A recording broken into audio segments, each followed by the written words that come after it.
please subscribe and don't forget to press the bell icon to get notified whenever we upload a new video. Hello and welcome. You joined us on Business Lunch. I'm Nisha Podar and with me is Surbhi Upadhyay. Surbhi, good afternoon. What a great start to the week, and it's green on the screen. In fact, markets at the high point of the day. Nothing to complain there. Nifty 50 above that 10,830 levels as we speak. In fact, all the frontline key indices are all in the green and over 0.5% up each. In fact, it's the mid-cap universe which is really taking the lead at this moment, and therefore the market breadth, as more and more stocks and a larger basket really performs better, is looking very, very strong at this point at lunch hour.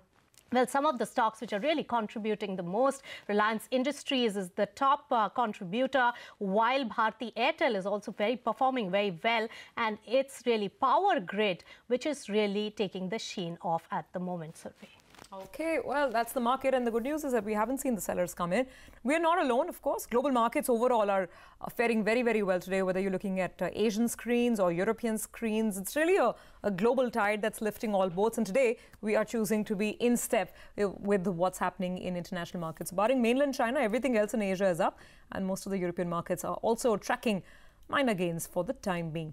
Back to stories here at home. Alembic Pharma has been up and about in trade today. Let's understand exactly what the trigger is. Ekta is joining in. Ekta, US FDA approval coming through? They've received approval for an antidepressive drug, which is basically called Wellbutrin generic. Now, why is this important? Because the drug is only $37 million in terms of market size in the US, is because it has been received from the Panila facility that the company has. It's a formulation facility. It manufactures for the US, and in March of 2018, it was inspected by the US FDA, received 3 observations. So there was obviously some amount of trepidation on the street that whether or not they would receive an approval from that plant. Because they have received an approval from that facility, that means that it's a go-ahead from the US FDA largely, and that they should continue manufacturing largely from there. This is the first approval which has come through post that inspection. All right, thanks Ekta for getting us all those details. Alembic Pharma is high in trade. What's really not performing well is Inox Wind. Take a look at that particular counter, beaten down in an otherwise strong market today. And remember that Inox Wind loses in trade after, remember, Patankar and Associates have resigned as the auditors of Inox Wind, citing time constraints due to other commitments. Now, remember, in the past, we have seen that the market really punishes the stock if the auditors have resigned and allege and think on the lines of probably a foul play. So we tried to clear the air. We spoke to the management, Deepak Ashir, the director of Inox Wind, earlier in the day to know what this really could mean for the company and the reason behind it. The relationship with the auditors continues. Who are the other ones? Because the auditors were also our tax auditors, and therefore they'll continue to work with us in terms of the tax audit, in the filing of income tax returns and the assessment. This is a completely normal resignation occasioned by time constraints because of their other commitments, and there's nothing untoward as far as this resignation is concerned. In a sense, this timing is not inopportune, because at the next annual general meeting, which is scheduled sometime in July, the shareholders will have an opportunity to appoint the new auditors, and it was necessary to have the new auditors in place before the limited review results for the June quarter would need to be announced. Okay, so that's Inox Wind. That stock under stress even as we speak. Well, it's time to get you our special research series, Hunt for Value. These are stocks that have been under our coverage, our radar. These are not recommendations, but just interesting anecdotes and data put together in terms of beaten down names and whether there are any turnaround triggers in sight. My colleague Abhishek Kothari is now joining in to talk about Punjab National Bank.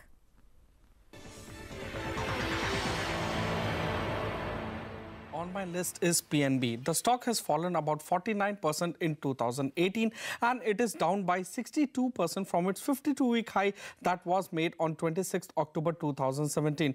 What led to this fall was the PNB related Nirav Modi related scam of $2 billion, which led to the worst ever quarterly performance by PNB Bank, resulting in the highest ever quarterly loss owing to the fact that their gross NPA increased massively. So along with worst asset quality, the capitalization also came to 5.7% in terms of the common equity tier 1 ratio. So this prompted many to think that the bank could go under the PCA, that is prompt corrective action framework of RBI. So what are the triggers for reversal? The government is confident that PNB can generate about 12 to 13,000 crore in H1 FY19, and this will be done through various methodologies such as sale of non-core assets, subsidiary stake, NPA resolution. So let's just highlight a few. PNB released on Friday to exchanges that they are looking to bring down their stake or monetize their stake in PNB Housing, ICRA, CRISIL and BSE. They are also looking at deal to sell their Bikaji Kama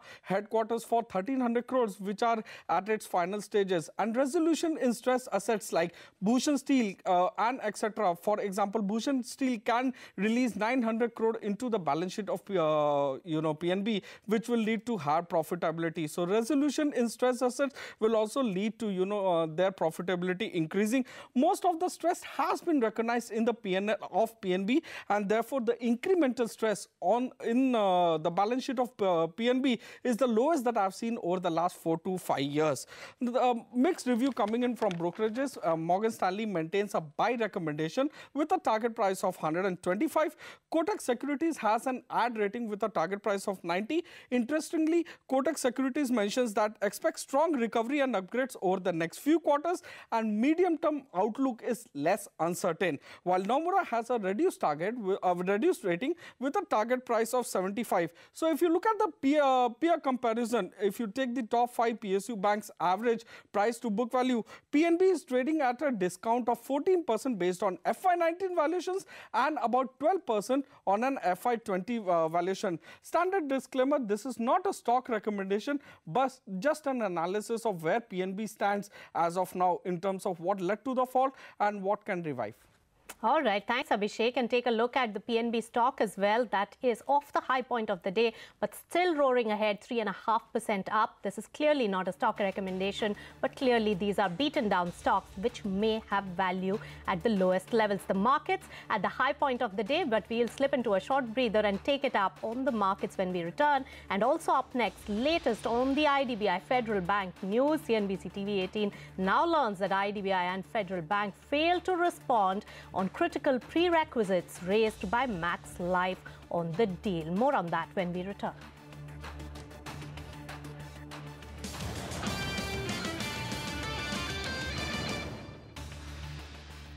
Let's focus on some more news stories. On Friday, Max Life walked out of the race to acquire the 6,000 crore rupee deal for IDBI Federal Life. CNBC TV18 learns that IDBI and Federal Bank failed to respond on critical prerequisites that were raised by Max Life, and this might actually even lead to the deal becoming quite unviable for the sole bidder that's still remaining in the race. So let's get some more details going. We have my colleague Yash joining in with this. Yash, what is the latest on this potboiler? Well, first, let's just understand that after Friday's development, where does the IDBI Federal deal stand at this point of time? So Max Life clearly announced to the exchanges that it has decided to not pursue this particular acquisition and drop out of the IDBI transaction. The parent company, Max Financial, also said that they've dropped the plan to raise approximately 5,000 crore, which they were intending to do to support this particular acquisition.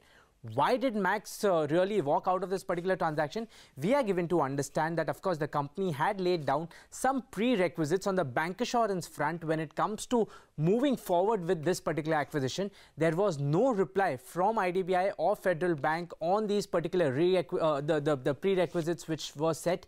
Max was waiting for this particular reply in a set timeline which was internally done. Because it did not really get a reply from the sellers, it decided eventually to walk out of this particular transaction.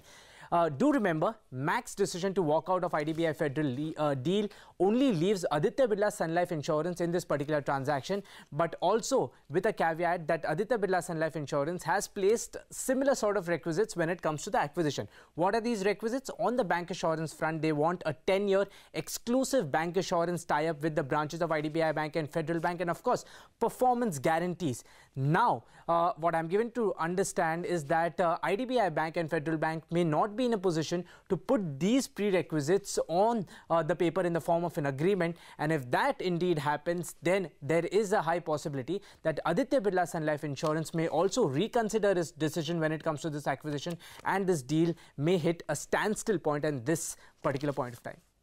Okay, Yash, so this can really go sour at this point, but also help us understand the rationale for the deal, and also how do the valuation dynamics really play out. The India First deal was similar to IDBI Federal Life, and throw more light on how these two stack up when it comes to the peer-to-peer comparison as far as valuations are concerned. So Nisha, let me be very clear at the start of it. I am not suggesting that the India First Life Insurance deal, which happened just about 10 days ago, was any sort of a trigger when it comes to Max leaving the deal. But just compare these two deals and the similarities here. Both these companies, which are India First Life Insurance and IDBI Federal Life Insurance, the most important and the valuable asset when it comes to both companies is the bank assurance channel which they have. If you look at India First Life Insurance, private equity Warburg Pincus acquired Legal & General's 26% stake for a sum of about 710 crore rupees. This just happened 10 days ago.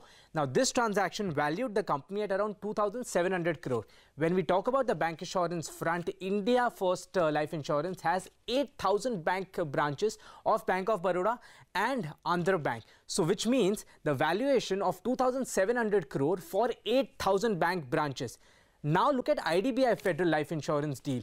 That has approximately 3,000 bank branches, and the valuation which has been put, there are two players which are fighting even after putting a valuation of 6,000 crore rupees, which means on the first deal, 8,000 bank branches for about 2,700 crore, and here just 3,000 branches for over 6,000 crore. So from no point this deal was really in favor of the buyers, and it was expensive in terms of the asset which it was getting for the money which the buyers were really paying. So yes, that is a very important point to look upon. If I may just add, Yash, yes, very, very valid points raised. But I'll just say that strategics always pay higher. The other one was more of a sponsor deal. And it also depends on the demand by some of the people in the race as well. So the valuation dynamics on numbers, yes, but it's also demand and supply when it comes to the M&A. Surbhi. Okay. All right. Thanks, Yash, very much for the deal dynamics on IDBI Federal Life. Back to the markets, which are holding up very, very well. Look at the Nifty fire away. Let's actually pull up the intraday graph because we are now looking at Nifty taking aim at 10,850. This is looking like a seriously strong afternoon of trade.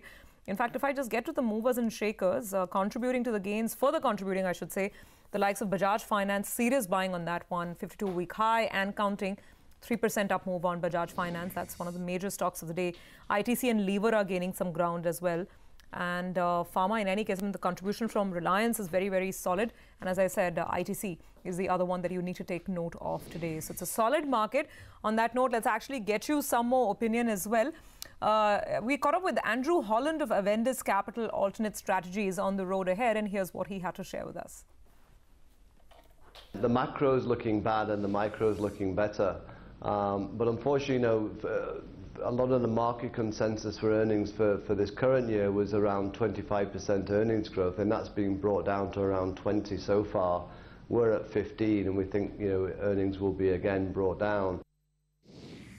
Expectations are for 25 basis points, but really it could be more, and it could be more because one, the jobs data is so strong in the US. Inflation's picking up, and they really are behind the curve on this quite considerably now. I mean, we're still at easing rather than we're at tightening. If you see anything more than 25 basis points, then the market's not expecting it, and that would bring global markets down, but also, more importantly, it'll bring emerging market currencies under further pressure as the dollar gets stronger on the back of that. All right. Well, moving forward, all eyes, of course, tomorrow morning are going to be on the historic summit that's taking place in Singapore, where President Donald Trump and King Jong-un are all set to meet. We'll get you what the expectations are from this historic event. And markets really going strong at this point and charting newer zones when it comes to the high point of the day. 10,800 on almost 50 levels is what Nifty 50 is trying to conquer. In the last few minutes of trade, ITC as well as Reliance have gained ground to give support to the overall markets. Let's also have a look at the global markets and the Asian markets. Those closed higher amid the trade tensions. In other key events, remember the Federal Reserve, European Central Bank, as well as Bank of Japan are also due to meet later in the week. So central banks would be really driving the sentiment on the markets as well. Europe opened in green with Italy being up over 2%. Well, ahead of the meeting with North Korea's Kim Jong-un, US President Donald Trump continues to vent at US allies, Canada and Europe. In a series of Twitter posts today morning, the US President, who left the G7 summit on Saturday and is now in Singapore to meet the North Korean leader, said, and I quote, "Fair trade is now to be called fool trade if it is not reciprocal." Trump also attacked Justin Trudeau, suggesting that the Canadian Prime Minister is very dishonest and weak and acts hurt when called out. Okay, let's come back to stories here at home. Shifting focus, former Finance Minister P. Chidambaram took a jibe at the ruling NDA over economic policies of the government. Parikshit Luthra joins us with the key highlights from Chidambaram's speech. Parikshit, so what are the key takeaways? This detailed press conference by the former finance minister proves two things. Number one, that despite mounting pressure in the Aircel Maxis and the INX Media deal, the Congress party is strongly backing P. Chidambaram and they've decided to brazen it out. And number two, the tone and tenor of this press conference revealed that in the last year of the Modi government, there will be pressure, there will be a major political fight over the state of the economy. Today, the Congress party, through P. Chidambaram, the former finance minister, named almost each and every flaw which, according to them, is hurting the economy. They said, be it the youth, be it industry, be it the farmer, each and every segment of the society is suffering under the Modi government. The GST has been a failure. This is what P. Chidambaram said. They also pointed out how demonetization has made people lose faith in the banking system. The Congress later put out a statement saying that amount of cash in the economy before demonetization was actually much lower. And today, the figures are almost double to what it was before demonetization era. So the pressure increasing from the Congress party, and in the days to come, we're going to see more such attacks. We are going to see how growth rate figures are going to be spoken about by the Congress party, and each and every statistic is going to be used for a political advantage. With that, it's back to you in the studio. Oh yes, Parikshit, every bit of news will be used and politicized as well. Let's hear out what are the claims made by former Finance Minister P. Chidambaram. There is widespread anger about the artificially fixed prices of petrol, diesel and LPG. There is absolutely no reason why the prices should be higher today than what they were in May, June 2014. It is nothing but a case of fleecing the helpless consumer. The tires on 3 of the 4 wheels on which the economy rides are punctured. Firstly, exports. The growth rate in the last 4 years has been negative. Secondly, private investment. It is in the doldrums, if not dead. Gross fixed capital formation is stuck at 28.5% for 3 years. Well, clearly those are not worries on the market's mind, at least today, because we've got a roaring rally underway, almost 10,850 on the index, Nisha. Oh, that's right. And with that, it's a wrap. Midcap Radar is going to take the action forward. Thanks so much for tuning in.